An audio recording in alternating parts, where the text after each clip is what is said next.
చెలకన్న ఆడుతున్న దొంగ నాటకం సింహంలా సింగిల్గా వస్తనంతడు సింహంలా సింగిల్గా వస్తనంతడు సింగిల్గా బసకరసుడు ప్రకారం లోనెల్లారం ఈసీపీ పాలనంత కష్టదారం మాట తప్పడం మడమ తప్పడం చెలకన్న ఆడుతున్న దొంగ నాటకం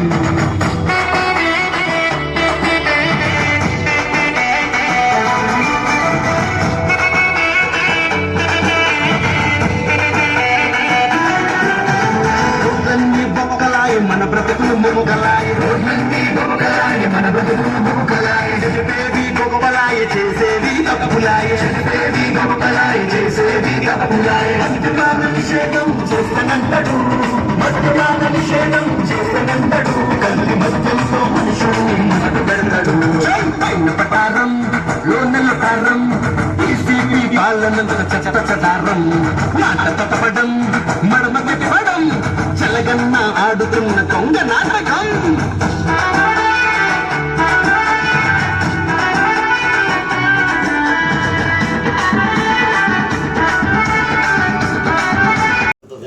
ఈ 2 ఎకరాలు బ్రహ్మాండంగా పండుతాయి అనే ఇంగిత జ్ఞానం కూడా అతనికి లేదు. అతను ఎంతసేపు ఏంటంటే పవన్ కళ్యాణ్ 3 పెళ్ళిళ్ళు చేస్తున్నాడు, 3 పెళ్ళిళ్ళు ఈడమ్మ 3 ఈడు చేసాడు దగ్గర ఉండి, లేదు ఈడు అక్కనిచ్చాడు ఈడు చెల్లెనిచ్చాడు.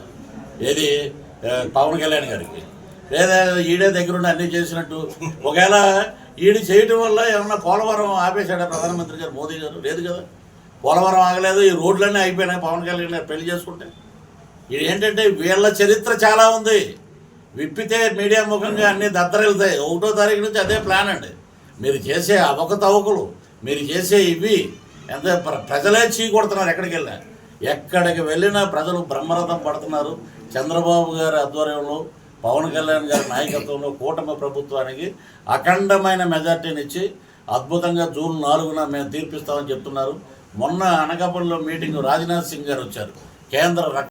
మాకు ఇదివరకు బూత్ కేడరు లేదు. తెలుగుదేశం 42 సంవత్సరాల నుంచి అద్భుతంగా పరిపాలిస్తున్న స్వర్గీయ నందమూరి తారక రామారావు గారు స్థాపించిన పార్టీకి నాయకులు ఎంతమంది మారినా కార్యకర్తలు మారలేదు. అది మటుకు గొప్ప విషయం ఉంటుంది. బూత్ లెవెల్లో కూడా ఉన్నారు.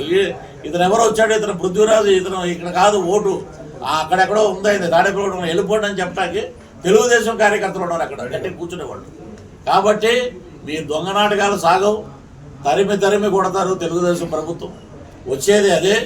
అప్పుడు మేము రెడ్ డైరీ, మా లోకేష్ బాబు మొన్ననే కలిసి వచ్చాం మంగళగిరిలో.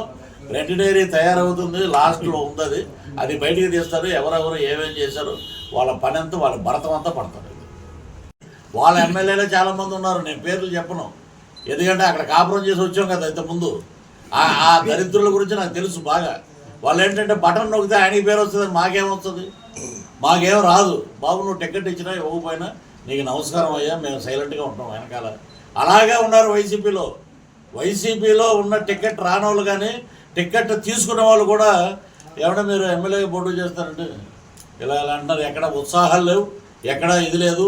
75 ఏళ్ళ వయసులో మరి చంద్రబాబు నాయుడు గారి కార్యకర్తలకి, ఆంధ్ర ప్రజలకి ఒక స్ఫూర్తి.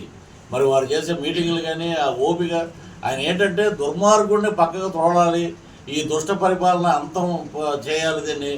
అందువల్ల మరి ఉమ్మడి కూటమి అభ్యర్థిగా మరి ఈ రోజున జయకృష్ణ గారు నిలబడటం జరిగింది. పాలకొండలో మనం అత్యధికమైన మెజార్టీ నుంచి వారిని గెలిపిద్దాం. ఇక